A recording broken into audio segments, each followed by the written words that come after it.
बिस्मिल्लाहिर्रहमानिर्रहीम, अस्सलाम वालेकुम। आज मैं आपको बनाना सिखा रही हूँ केक कि कैसे आप जल्दी से इसको घर में बना सकते हैं। सबसे पहले एक प्याली दूध लिया है मैंने इसके लिए। इसके साथ मैंने एक प्याली लेनी है चीनी। इसमें जाएगा 1/4 जो है कप ऑयल का। 2 अदद अंडे लिए हैं, वो डालूँगी मैं इसमें। इन सारी चीज़ों को अब हमने कर लेना है ब्लेंड।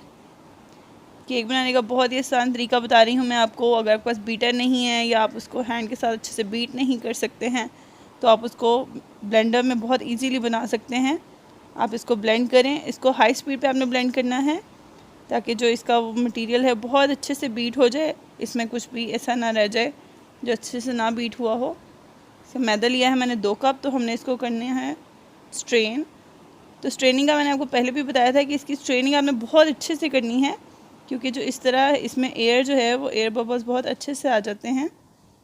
इस तरह से इसमें मैं डालूँगी बेकिंग पाउडर 1/2 टीस्पून। जो हमने बैटर बनाया है उसको हमें इसमें आहिस्ता आहिस्ता पोर करेंगे। एकदम से पोर नहीं करना है, बिल्कुल ग्रेजुअली हमने इसमें डालते रहना है और इसको मिक्स करते रहना है। ये देखिए इस तरह से। इसमें ऐड करना है मैंने वनीला एसेंस 1 टेबलस्पून। अगर आप हमारे चैनल पर नए हैं तो हमारे चैनल को ज़रूर सब्सक्राइब कर लें और बेल आइकन को ज़रूर प्रेस कर दें ताकि नई वीडियोस की नोटिफिकेशन आपको मिलते रहें। और हमें कमेंट करके ज़रूर बताया कीजिए कि आपको हमारी वीडियोस कैसी लग रही हैं। तो ये देखिए मैंने आपके सामने बैटर जो है मिक्स कर लिया अच्छे से। ये देखिए इस तरह की कंसिस्टेंसी आनी चाहिए, ना इसको बहुत ज़्यादा पतला होना चाहिए और ना ही बहुत ज़्यादा सख्त। और इसमें किसी किस्म के चंक्स नहीं रहने चाहिए, इस चीज़ का आपने ख़ास ध्यान रखना है। तो अब हमने इसकी करनी है बेकिंग। तो बेकिंग के लिए मैंने मोल्ड तैयार किया है। इसमें मैंने लगाया है बटर पेपर, इसको पहले से फिक्स कर लिया है मैंने।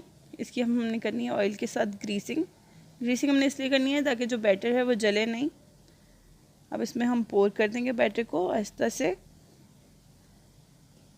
ये देखिए आपके सामने मैंने बैटर पोर कर दिया है। इसका आपने ख़ास ख्याल रखना है कि आपने इसको बैलेंस्ड पोर करना है।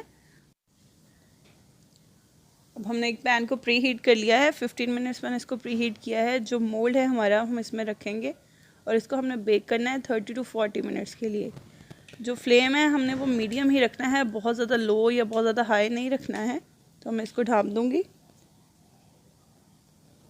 हाँ जी, 40 मिनट्स जो हैं हमारी गुजर गए हैं। तो मैं इसको उठाती हूँ, मैं आपको दिखाती हूँ। ये देखिए कितना अच्छा सा पक गया है, बिल्कुल अच्छा सा राइज़ हो गया है ये केक।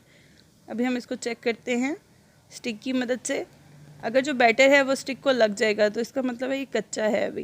ये देखिए बैटर जो है उसको नहीं लग रहा है। आपके सामने मैं दिखाऊँ, ये देखिए स्टिक बिल्कुल क्लियर है हमारी, तो इसका मतलब ये अच्छे से पक गया है अंदर से। तो अब हम इसको निकाल लेंगे एक प्लेटर में। बहुत ही अच्छे से गोल्डन कलर आ गया है और साइड्स भी इसकी बहुत अच्छे से पक गई हैं। मैं आपको उठा के दिखाती हूँ। ये देखें, ये कोई जला हुआ केक नहीं है, बहुत ही अच्छे से पका है, बहुत ही सॉफ्ट है टच करने में भी।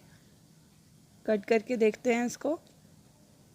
देखिए बहुत ही ज़बरदस्त और बहुत ही सॉफ्ट सा बन गया है और ये बहुत अच्छा लगता है शाम की चाय के साथ। आपने इसको ज़रूर ट्राई करना है। और देखा कितना इजीली बन गया है, आपको कुछ भी मेहनत करनी नहीं पड़ी है इसके लिए।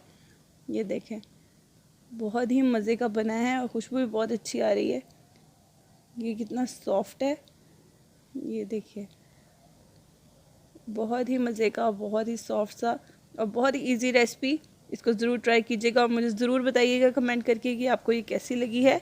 सो नेक्स्ट वीडियो तक के लिए अल्लाह हाफ़िज़।